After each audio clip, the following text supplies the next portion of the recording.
about to. About to do something. We are going to do something very soon. ഞങ്ങൾ പെട്ടെന്ന് തന്നെ ഒരു കാര്യം ചെയ്യാൻ പോകുന്നു എന്നാണ് അതിനർത്ഥം. I am about to clean my room. ഞാൻ എൻ്റെ റൂം ക്ലീൻ ചെയ്യാൻ പോവുകയാണ്. ഇത് പെട്ടെന്ന് തന്നെ ചെയ്യാൻ പോകുന്നു എന്നാണ് അതിൻ്റെ മീനിങ്. വേഗം തന്നെ കുറച്ച് സമയത്തിനുള്ളിൽ ചെയ്യാൻ പോകുന്നു എന്നാണ് അതിനർത്ഥം. He is about to go. അവൻ പോകാൻ പോകുന്നു. അതും പെട്ടെന്ന് തന്നെ പോകാൻ പോകുന്നു എന്ന് പറയുന്നതിനാണ് നമ്മൾ he is about to go എന്ന് പറയുന്നത്. She is about to watch TV. അവൾ TV വാച്ച് ചെയ്യാൻ പോവുകയാണ്. I am about to study English. ഞാൻ ഇംഗ്ലീഷ് പഠിക്കാൻ പോവുകയാണ്. We are about to go to gym. ഞങ്ങൾ ജിമ്മിലേക്ക് പോകാൻ പോകുന്നു. അപ്പോൾ നോക്കൂ ഇതിൻ്റെ സ്ട്രക്ചർ.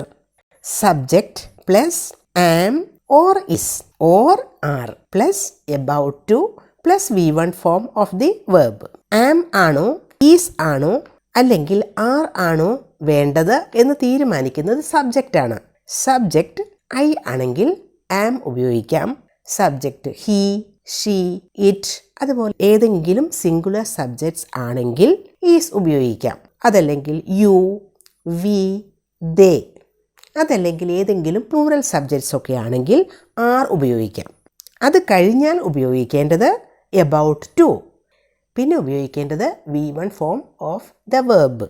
ഇത് പ്രസൻറ്റ് ടെൻസിൻ്റെ കാര്യമാണ്. ഇനി നമുക്ക് കുറച്ച് പാസ്റ്റ് ടെൻസിലുള്ള സെൻറ്റൻസസ് നോക്കാം. I was about to call you.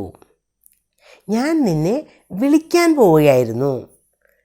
നമ്മൾ സാധാരണ സംസാരത്തിൽ അങ്ങനെ പറയാറില്ലേ, ഞാൻ ഇപ്പോൾ തന്നെ നിന്നെ വിളിക്കാൻ പോവുകയായിരുന്നു എന്ന്. അതാണ് I was about to call you.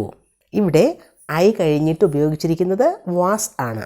അപ്പോൾ പാസ്റ്റ് ടെൻസിലാവുമ്പോൾ നമുക്ക് was സിംഗുലർ സബ്ജക്റ്റ് അല്ലെങ്കിൽ I ആണ് സബ്ജക്റ്റ് എങ്കിൽ was ആണ് ഉപയോഗിക്കേണ്ടത്. I was about to tell you that. ഞാൻ നിന്നോട് അത് പറയാനിരിക്കുകയായിരുന്നു. വേറൊരു സെൻറ്റൻസ് നോക്കൂ. They were about to sleep. അവർ ഉറങ്ങാൻ പോവുകയായിരുന്നു. അവർ ഉറങ്ങാൻ പോയ സമയത്താണ് കാര്യം നടന്നത്, അതല്ലെങ്കിൽ നിങ്ങൾ വിളിച്ചത് എന്നൊക്കെ നമ്മൾ സാധാരണ സംസാരത്തിൽ പറയാറില്ലേ. അതുപോലെ they were about to sleep എന്ന് പറഞ്ഞാൽ അവർ ഉറങ്ങാൻ പോവുകയായിരുന്നു. they were ആണ് ഉപയോഗിച്ചത്. they ആണ് സബ്ജക്റ്റ്. അപ്പോൾ നമുക്ക് were ഉപയോഗിക്കാം. we were about to watch the movie. ഞങ്ങൾ ആ മൂവി കാണാനിരിക്കുകയായിരുന്നു. we ആണ് സബ്ജക്റ്റ്. അപ്പോൾ were എന്നാണ് ഉപയോഗിച്ചത്.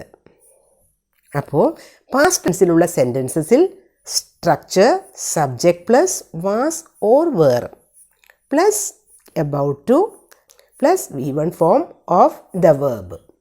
അപ്പോൾ ഇത്തരം സെൻറ്റൻസസ് വളരെ ഈസി ആയിട്ട് ഉണ്ടാക്കാം. അതുപോലെ തന്നെ അത് പ്രാക്ടീസ് ചെയ്യുകയും ചെയ്യാം.